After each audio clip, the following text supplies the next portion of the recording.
আমি সহ অনেকেই বলতেছি যে এই সরকার বিপ্লবী সরকার হয় নাই, মানে প্রফেসর ইউনূসের সরকার। তাইলে প্রথমে প্রশ্ন আসে, বিপ্লবী সরকার কিভাবে চিনবো? খুব সহজভাবে চেনার একটা ব্যবস্থা থাকতে হবে, তাই না? সেটা আছেও কলে। আমরা সেই সহজ পদ্ধতি দেখা নিজেরাই দেখব কে কে বাদ গেলে এই সরকার বিপ্লবী চরিত্র পাইতো। আসেন সেটা দেখি। তার আগে দেখে নেই কারা বিপ্লবী। এইটাও টেস্ট করার একটা রাস্তা আছে। এটা হইতেছে এই বিপ্লব যদি ফেল করতো তাইলে কাদের কাদের কল্লা ফেলাই দিত হাসিনা, তারাই বিপ্লবী। তাইলে এই সরকারে কাদের কল্লা ফেলাই দিত হাসিনা? আসিফ আর নাহিদ অবশ্যই এই দুইজন। প্রফেসর ইউনূসের বিশেষ সহকারী মাহফুজ অবশ্যই তার কল্লা ফেলাই দিত। আসিফ নজরুল তার কল্লায় ফেলাই দিত। এই চারজন মাস্ট, অবশ্যই এই চারজনের কল্লা যেত। প্রফেসর ইউনূসের কল্লা না ফেলাইলেও জেলে যাইতেন উনি। তিনি আর আদিলুর রহমান শুভ্র। আদিলুর রহমান শুভ্র তো জেলে ছিলেনই। ওনার আপিল নিষ্পত্তি করে ওনার পার্মানেন্ট প্যাকেট করে দিত। এই ছয়জন ছাড়া আর কারো কিছু হইতো? কিচ্ছু হইতো? নিজেরা জিজ্ঞেস করেন, কিছু হইতো না। ওনারা আগে যেমন দিন কাটাইতেন, পরেও ঠিক একইভাবে কি সুন্দর দিন কাটাইতেন। তবে সরকারে খুব কম্পিটেন্ট কাউরে কাউরে লাগে। রাষ্ট্র পরিচালনা একটা বিশেষ স্কিল, কিন্তু সেটা কি বাকিদের আছে? নাই তো। ওই পাঞ্জেরি গাইড পইরা এদের অনেকেই সচিব টচিব হয়েছে আর কি। আর বাকি তো এনজিও গ্রাম। তাহলে বুঝছেন তো কারে কারে বাদ দিলে এই সরকার বিপ্লবী চরিত্র পাবে। এটা তো হলো সরকারের কথা। সরকারে যারা নাই তাদের কি অবস্থা এই সময়? কি কি পরিকল্পনা কাজ করতেছে বলে আমরা আভাস পাইতেছি? কোথায় কোথায় ভারতীয় স্বার্থ কাজ করতেছে? কোথায় কোথায় দিয়া বিপদ আসতে পারে? আসেন সেটা আলাপ করি। ভারত যে কৌশল নিয়ে আগাইতেছে তা হইতেছে তিন ধরনের। হিন্দু সম্প্রদায়কে দিয়ে ক্রমাগত উস্কানি দেওয়া, যেন বাংলাদেশ একটা সাম্প্রদায়িক সংঘাতের দিকে যায়। কয়েকদিন আগে চট্টগ্রামে একটা ঘটনা ঘটছে, আসেন সেটা একটা পোস্টমর্টেম করি। একজন হিন্দু যুবক বলতেছে প্রতিমা নিয়ে যাওয়ার সময় প্রতিমার উপরে পানি দিছে, তারে ধরে নিয়ে গিয়া মাইকধর করছে। আমার কথা বিশ্বাস করার দরকার নাই, ওর নিজের মুখে শুনেন। সার্বজনীন পুজোজ্জীবন পরিষদ সিংহবাবুর বাড়ি হাজারি লাইন থেকে উত্তম পালের কারখানা থেকে আমরা প্রতিমা নিয়ে আসছিলাম। ঠিক আছে, প্রতিমা নিয়ে আসার সময় আমরা খুব সুশৃঙ্খল ভাবে পূজা প্রতিমা নিয়ে আসতেছি। হঠাৎ করে এই যে এটা কি বলে, কদম মোবারক শাহী জামে মসজিদ তোরণ, এর সামনে যখন আমাদের ভ্যান গাড়ি দাঁড়ায়, হঠাৎ করে উপর থেকে কিছু দুর্বৃত্তকারীরা প্রতিমার উপর পানি নিক্ষেপ করে। প্রতিবাদ করতে যখন আমরা কিছু ছেলে উপরে উঠি, তখন ওরা আমাদের তিনজনকে আটকে রাখে। দুর্ভাগ্যবশত আমি চলে আসছি, আমার হাতে আঘাত। ওরা মারছে কি দিয়ে? ইট পাটকেল ছুটছে। এরপরে দুইজন ছিল ব্যাট স্টাম্প। ঠিক আছে, এটা কি দিয়ে মারছে? এটা ইট মারছি, ইটও মারছে, ইভেন প্লাস্টিক ঘটা বসি লাঠি ঘুষি এরকম মারতেছে, ইভেন অনেক কিছু করতেছে। তাহলে বুঝলেন তো প্রচুর অত্যাচার করা হয়েছে। সে মাত্রই বাইসে ফিরে আসিছে, তাই না? আচ্ছা, এবার ঠিক এর পরের অংশটুকু দেখেন। ওই একই ছেলে দেখেন।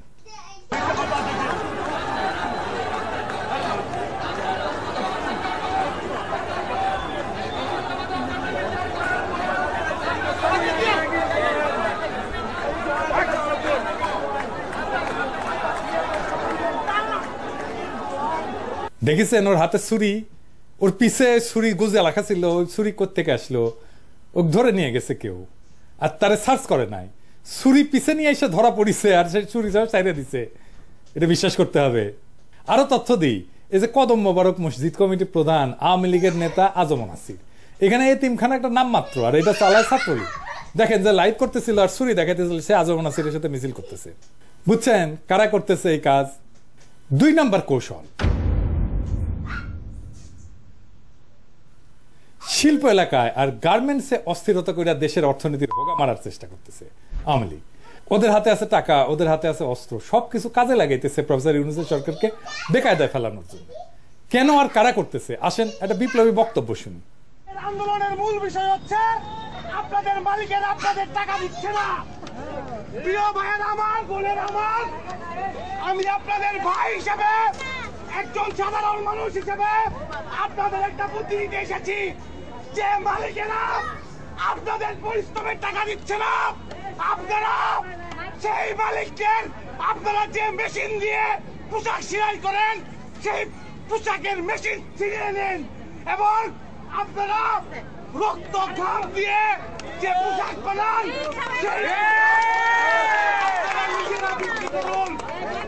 আপনারা নিজেরা মুখ বিক্রি করুন। এইভাবে রাস্তা আটকিয়ে আপনাদের লাভ হবে না। আপনারা গার্মেন্টসে যান, আপনারা এই দেশের সম্পদ। আমি একজন সাধারণ মানুষ হিসেবে বললাম, আপনারা ভেবে দেখবেন। ধন্যবাদ। শুনেছেন, এই বিপ্লবী বক্তার নাম ইশতিয়াক আহমেদ হৃদয়। এখন সে সাধারণ মানুষের পরিচয় দিচ্ছে না, সে আসলে নর্দার্ন ইউনিভার্সিটির ছাত্রলীগ নেতা। দেখেছেন সে কিভাবে গার্মেন্টস শ্রমিকদের লুটপাট করতে উস্কানি দিতেছে। আওয়ামী লীগ গার্মেন্টস সেক্টর অস্থির করতে নামিছে। তো গার্মেন্টসের ভাই বোনেরা, আপনারা তো জানেন যে হাসিনাই আপনাদের ন্যূনতম মজুরি নিশ্চিত করে নাই, আপনাদের উপর পুলিশ লেলাই দিছে, আপনাদের নেতাদের গুম করছে, খুন করছে। এখন নর্দার্ন ইউনিভার্সিটি থেকে আইসা আপনাদের উস্কানি দিচ্ছে আর আপনারা হাততালি দিতেছেন। কে আপনাদের সামনে এসে বক্তৃতা দিতেছে তারে না চিনলে হবে? পুলিশ আর আর্মিরা বলতেছি এই ইশতিয়াকরে প্যাকেট করতে হবে এখনই। একটারে প্যাকেট করবেন তো 1000 ঠান্ডা হয়ে যাবে, রুলারের মতো সোজা হয়ে যাবে। আর কি হইতেছে? 3 নাম্বার, বিএনপির নিয়ে ব্যাপক নেগেটিভ ক্যাম্পেইন হইতেছে। নানাভাবে বিএনপির নাম ভাঙায় চাঁদাবাজি দখল হইতেছে। যে দেখেন আওয়ামী লীগের লোক বিএনপি সাথে চাঁদাবাজি করতেছে। কেউ কেউ যে সত্যি সত্যি দখল করতেছে না তা না, আমি এটা একেবারে ক্লিন চিট দেব না। বিএনপিকে করতেছে, অনেককে বিএনপি বহিষ্কার করছে। এইটা হইতেছে বিএনপি কিভাবে এই ইস্যুগুলোতে ডিল করতেছে শীর্ষ পর্যায় থেকে। কিন্তু এত ব্যাপকভাবে করা হইতেছে যে কৌশল ভালোই কাজে দিচ্ছে। বিএনপি এর মধ্যেই প্রশ্নবিদ্ধ হয়েছে, ব্যাপক সমালোচনার জন্ম দিচ্ছে এবং জনপ্রিয়তা হারাইতেছে বিএনপি। কিন্তু গতকাল ঘটছে বগুড়ার হিরো আলমের উপরে হামলা। হিরো আলম দাবি করছে তার উপরে বিএনপি হামলা করছে। হিরো আলম কি বিএনপি সবাই চেনে? আসেন ফুটেজ বিশ্লেষণ করি।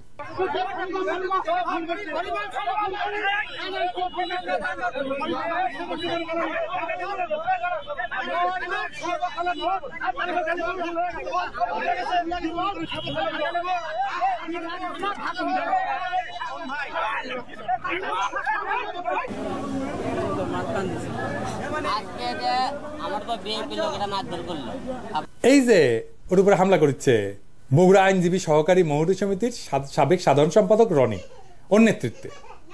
হিরো আলম মামলা কইরা ফেরার পথে ঘটনা ঘটছে। রনি কিন্তু আদালত পাড়ায় কোনো অপরিচিত মুখ না, সবাই বগুড়া চেনে। 2016 সাল থেকে সে আওয়ামী লীগের রাজনীতির সাথে জড়িত। হিরো আলম নিজেই স্বীকার করছে যে রনির নেতৃত্বে হামলা হয়েছে। দেখেন পত্রিকায় বলছে, রনিও বলছে হ্যাঁ আমি হামলা করছি। তো রনি কে? হিরো আলম সব জায়গায় নাটক। নিজের নাক কাইটা পরের যাত্রাভঙ্গ বলে একটা কথা আছে না? তো হিরো আলমকে নিজের নাক কাইটা বিএনপির যাত্রাভঙ্গ করতে গেছিল। আরেকজনকেও শনাক্ত করা গেছে, তার নাম নুরুল ইসলাম মুহুরী। সে বগুড়া আইনজীবী পরিষদের সদস্য এবং সদর উপজেলা আওয়ামী লীগের সহসভাপতি রোমান উকিলের সহকারী।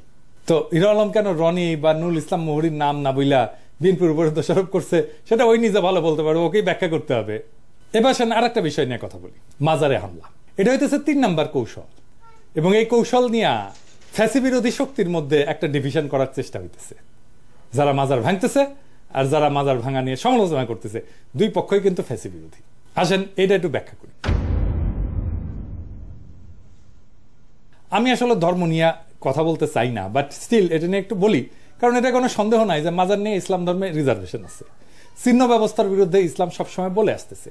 মৌলানা দেলাওয়ার হোসেন সাইদির ওয়াজে মাজার পূজার বিরুদ্ধে কথা থাকতোই, কিন্তু ওনার মতো জনপ্রিয় আলেমের ওয়াজের পরেও মাজার কিন্তু ভাঙা হয় নাই। কিন্তু প্রশ্ন হইতেছে এখন কেন ভাঙা হইতেছে? আসেন আমরা এক ভাইয়ের পোস্ট দেখি যে ভাঙতে যাইতেছে। দেখেছেন এডিটর সাহেব ভালো করে দেখান, মানিক সাহেব কি করে সেটা দেখান, ছাত্রলীগ। বুঝেছেন? এবার আবার দেখেন সেকুলাররা মাজার ভাঙা নিয়ে কান্নাকাটি করতেছে। সৈয়দ আলিল্লাহর যে লাল সালু উপন্যাসটা ছিল না, ওখানে মজিদ কি একটা ধর্ম ব্যবসায়ী এবং কামুক, এবং সেটা কবরকে মাজার বানায় সামাজিক, রাজনৈতিক এবং ধর্মীয় প্রতিপত্তি অর্জন করে। এই তো উপন্যাসটা সারমর্ম। এই ধর্ম ব্যবসার বিরুদ্ধে সেকুলাররাও তো দাঁড়াইছে। এটা তো সেকুলাররা প্রমোট করছে লাল সালু এতদিন ধরে, যে মাজার একটা ধর্ম ব্যবসা, তাই না? তাই ধর্ম ব্যবসার বিরুদ্ধে তো একটা সাধারণ কনসেনসাস ছিল। ইসলামপন্থীরা তো এটা পছন্দই করে না, সেকুলাররাও তো পছন্দ করতো না। লাল সালুই সেটা প্রমাণ। তো এখন এটা কারা করতেছে? তাদের একাংশ তো দেখাই দিলাম। সাধারণ মুসল্লিদের যে আওয়ামী লীগরা উস্কাইতেছে অন্তত কিছু জায়গায়, সেটা তো সন্দেহ নাই, তাই না? আমি তো দেখাই দিলাম সরাসরি। যারা মাজার ভাঙতে যাইতেছেন তাদের কই? আপনাদের এই মাজার ভাঙার অথরিটি কারোর কাছ থেকে নেওয়া উচিত না? মানে আপনি তো অথরিটি না, তাই না? অথরিটি আসবে কোত্থেকে? সমাজের কাছ থেকে, রাষ্ট্রের কাছ থেকে, সর্বজনের কাছ থেকে আসবে অথরিটি। কোন সর্বজন গ্রাহ্য আলেম কি কইছেন যে যাও মাজার ভেঙে আসো? আপনাদের ছাত্রলীগ কইতেছে আর আপনারা যাইতেছেন। যে কাজ করবেন তার সামাজিক সম্মতি আছে কিনা দেখবেন। আমরা মুজিবের ভাস্কর্য ভাঙছি, সামাজিক সম্মতি আছে। আমরা সবগুলা ভাঙবো, সামাজিক সম্মতি আছে। আমরা 32 নম্বর মাটির সাথে মিশাই দেব, সামাজিক সম্মতি আছে। আমরা পুলিশ মাইরা পা উপরের দিকে মাথা নিচের দিকে টেঙে রাখছি, সামাজিক সম্মতি আছে। আপনার এই মাজার ভাঙায় সামাজিক সম্মতি আপনার নাই। আর যদি কুরকুরায় আপনাদের কাউরে না ডলা দিবার মন চায়, তাহলে ওই যে অমি রহমান পিয়াল আছে না, ওই পোস্টে যে সমস্ত বাকশালী এখনো খুনি আছে না, লেসপেন্সারি করে, তাদের মধ্যে থেকে বেছে নেন, সমাজকে ফ্যাসিবাদ মুক্ত করেন। এটা নিয়ে কনসেনসাস আছে, সামাজিক সম্মতি আছে, এই কাজ করেন। এবার আসেন চতুর্থ বিষয় নিয়ে আলাপ করি, চতুর্থ কৌশল। এই কৌশলটা হইতেছে ভারতের কৌশল, রয়ের কৌশল। বিএনপি এবং জামাতের মধ্যে ঠোকাঠুকি বাধায় দেওয়া। সরাসরি ভারত বিরোধী শক্তির মধ্যে দুইটা দল খুবই সংগঠিত এবং জনপ্রিয়, বিএনপি এবং জামাত। বিএনপি বিশাল বড় দল, জনপ্রিয় দল, জামাত সংগঠিত দল এবং জনপ্রিয় দল। এই দুইটারে যদি আলাদা করে ফেলা যায়, তাহলে বাংলাদেশে ভারত বিরোধী শক্তিরে আলাদা করে ফেলা গেল, ক্ষুদ্র করে ফেলা গেল। এই যে বিএনপি জামাতের মধ্যে প্রকাশ্য বিরোধ আমরা দেখতেছি, দুই পক্ষেরই কম বেশি দায় আছে এটা নিয়ে। কার কম কাম বেশি এটা আমি বলবো না। আমরা যারা আপনাদের দল করি না, বিএনপি জামাতের কইতেছি, তারা আপনাদের কোনো পক্ষই নিব না, কারণ কামড়া কামড়িকে উস্কায় দেওয়া আমাদের কাজ না। আমি আগেও বলছি, জামাত বিএনপির নির্বাচনী ঐক্য এখন সম্ভব না। তাদের দুই দলের মধ্যেই সামনে নির্বাচনী প্রতিদ্বন্দ্বিতা হবে, ফেয়ার এনাফ। কিন্তু নির্বাচন তো এখন আসেনি ভাই, এখনো তো হাসিনা আর তার দল থেমে যায় নাই, ভারত তো থেমে যায় নাই, তারা এখনো পুরো মাত্রায় সক্রিয়। পুলিশ নাই, ট্রাফিক পুলিশ পর্যন্ত দায়িত্ব পালন করতেছে না। আর্মি চিফ প্রফেসর ইউনূসের কথা শুনতেছেন, সে একটা প্যারালাল অ্যাডমিনিস্ট্রেশন চালাইতেছে, সে প্যারালাল শক্তি কেন্দ্র গড়ে তুলছে। সব আওয়ামী লীগাররা পুনর্বাসিত হইতেছে। দেখেন এই ইসলামী আন্দোলনে যে জড়িত হয়েছে, সব আওয়ামী লীগাররা পালায় গেছে। হাসান মাহমুদ ধরা পড়ছে শুনছি, আমরা শুনছি না? এখন শুনি সে বেলজিয়ামে একের পর এক অন্তর্ঘাত হইতেছে, আনসার, তারপরে হিন্দুদের দিয়া, তারপরে শুরু হইলো গার্মেন্টসে। আর দেখেন সালমান আনিসুলরা এসি রুমে বসে আছে, খাবার আবার বাসা থেকে আসে, আড্ডা দেয়, ভালোই আছে। রাজনৈতিক দলে ভোল পাল্টায় ঢুকতেছে আওয়ামী লীগের লোকজনেরা। আপনারা যে তাদের আশ্রয় দিতেছেন, আপনাদের লজ্জা করে না? আমরা তো রেকর্ড রাখতেছি, টাইম মতো ধরবো। এই আওয়ামী লীগারদের অর্থ আছে। ভারত তো হাসিনাকে আশ্রয় দিয়ে রাখছে, তাই না? দিয়ে রাখছে তো, একজন ফ্যাসিস্টকে, খুনিকে, বাংলাদেশ থেকে বিতাড়িত একজন স্বৈর শাসক ফ্যাসিস্টকে আশ্রয় দিছে না? ভারতের যুদ্ধমন্ত্রী তার সামরিক বাহিনীকে তৈরি থাকতে বলছে, কারণ বাংলাদেশে থাকা তার দাসীকে খেদায় দিছে বাংলাদেশের জনগণ। তারপর বাদ খুলে ভারত ভাষায় দিছে বন্যায়। প্রফেসর ইউনূসকে ইন্ডিয়ান মিডিয়া তুলাধনা করতেছে, কইতেছে ইসলামিক ডিক্টেটর। এই যে দেখেন, আর্মি চিফ কাজ করতেছে তার মতো কইরা, সে পলিটিক্যাল পার্টির সাথে ঘুটু করতেছে, মিটিং করতেছে, সে আওয়ামী নেতাদের প্রোটেক্ট করছে না? দুর্বৃত্ত ব্যবসায়ীদের সাথে মিটিং করতেছে, আর তার প্রহরা থেকে দুর্বৃত্ত জেনারেল মুজিবুর রহমান পালায় যায়। বিশ্বাস করেন যে আর্মি পাহাড়া থেকে পালায় যেতে পারে কেউ? এই প্রসঙ্গে পরে আসতেছি। এরই ভারতের প্ল্যান, ফ্যাসি বিরোধী শক্তির মধ্যে ডিভিশন ঘটায় দাও, এবং তারা সফল হয়েছে। এটা কি সময় যারা ফ্যাসি বিরোধী লড়াই করছেন আপনারা একে অন্যের বিরুদ্ধে কৃপান তোলার? জামাতের আমির কইছিলেন এক জালেমের বদলে আরেক জালেম আনবো, বিএনপি মনে করছে আমাদের কইছে।